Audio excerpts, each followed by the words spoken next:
Tara mga idol at panoorin natin ang ilan sa mga highlight dunks ni Andre Ugadan ng Team Calabarzon sa ginaganap ngayon na palarong pambansa 2025 sa Ilocos Norte. So dito nga mga idol ay makikita natin warm up pa lang ay talagang sumasalampak na sa dunk itong si Ugadan. At dahil dito nga sa ilan sa kanyang mga games, so umpisa pa lang ng palaro ay nag-viral na ang batang ito.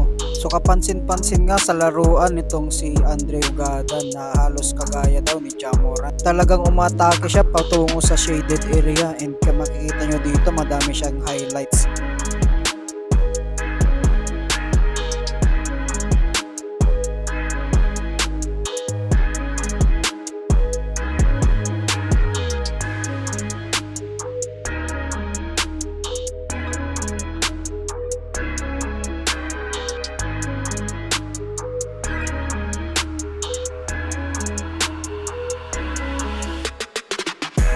Sa ngayon nga mga idol ay pasok na sila sa quarterfinals. Sa tingin nyo mga idol may pag-asa kaya na makuha ito balang araw sa national team na Gilas Pilipinas?